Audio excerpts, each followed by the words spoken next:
అంబేద్కర్ కోనసీమ జిల్లా రామచంద్రపురంలో మృతి చెందిన బాలిక కేసు మిస్టరీగా మారింది.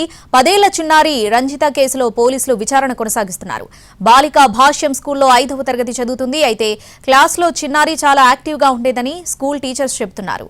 స్కూల్ నుంచి వెళ్లేటప్పుడు రెగ్యులర్ గా వచ్చే ఆటోలో కాకుండా వేరే ఆటోలో వెళ్లిందని చెప్పారు. 10 ఏళ్ల చిన్నారి రంజితతో కలిసి రామచంద్రపురంలో ఉంటుంది సునీత. పెద్ద కూతురు వైజాగ్లో నవోదయలో చదువుతున్నారు. తండ్రి ముంబైలో షిప్ యార్డ్లో ఉద్యోగం చేస్తున్నారు. రామచంద్రపురం ప్రభుత్వ ఆసుపత్రిలో నర్సుగా పనిచేస్తూ పిల్లలను చూసుకుంటుంది సునీత.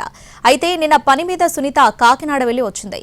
బాలిక ఇంటి సమీపంలో గ్రౌండ్ ఫ్లోర్లో ఉన్న షాప్ ఓనర్లు మిగతా వారిని పోలీసులు విచారిస్తున్నారు. స్థానికంగా ఉన్న సీసీ కెమెరాలు పనిచేయడం లేదని పోలీసులు చెబుతున్నారు. 10 ఏళ్ల అమ్మాయి ఏ విధంగా ఉరివేసుకుందన్న కోణంలో పోలీసులు దర్యాప్తు చేస్తున్నారు. రామచంద్రపురంలో 5వ తరగతి స్టూడెంట్ రంజిత అనుమానాస్పద మిస్టరీగా మారింది. అసలు స్కూల్లో ఎలా ఉండేది, అట్లా యాక్టివిటీస్లో ఎట్లా ఉండేది, ప్రస్తుతం స్కూల్కి సంబంధించిన టీచర్లు ఉన్నారు, వాళ్ళతో మాట్లాడదాం. దానికి సంబంధించి అసలు ఎట్లా ఉండేదండి స్కూల్లో పాప ఎట్లా ఉంది? చాలా యాక్టివ్గా ఉండేది సార్. పిల్లలతోనే యాక్టివ్గా ఉంటుంది, టీచర్స్తోనే యాక్టివ్గా ఉంటుంది, చాలా బాగా చదువుతుందండి. పాపతో అయితే మాకు ఎవరికి కంప్లైంట్స్ ఏమీ లేవు సార్. చాలా యాక్టివ్గా బాగుంటుంది సార్ పాప. నిన్న కూడా అందరితోనే చాలా సరదాగా ఉంది. ఎగ్జామ్ రాసింది సార్. 4కి ఆటో వచ్చిందని చెప్పి దిగి వెళ్ళిపోయింది అంతే అండి.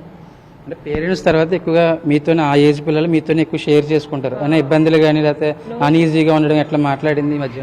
నో సార్, పాప చాలా యాక్టివ్గా సరదాగా మాట్లాడుతుంది అంతేగాని సార్ ఫ్యామిలీ ఇష్యూస్ కానీ ఏమీ నాతో అయితే అమ్మాయి షేర్ చేసుకోలేదు సార్. అంటే ఫ్రెండ్స్ గురించి కానీ అట్లా లేదు సార్. మా క్లాస్లో పిల్లలు అమ్మాయిలందరూ కూడా చాలా సరదాగా మింగిల్ అయి ఉంటారు సార్. మొత్తం బాగుంటారండి పిల్లలందరూ కూడా.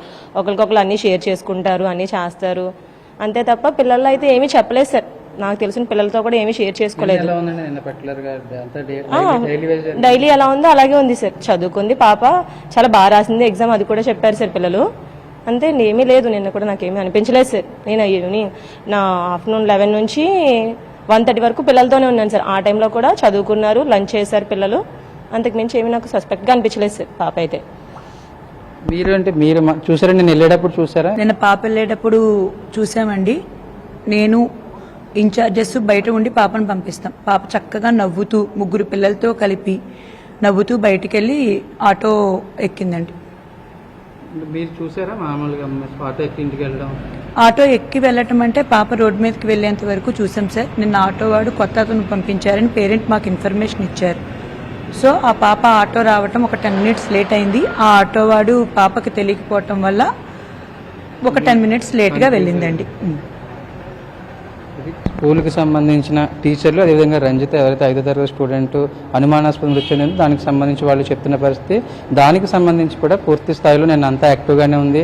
ఎడ్యుకేషన్ పరంగా కూడా చాలా యాక్టివ్గా ఉంటుంది. డైలీ రోజు ఏ విధంగా రొటీన్గా జరిగే కార్యక్రమాలు నిన్న కూడా జరిగాయి.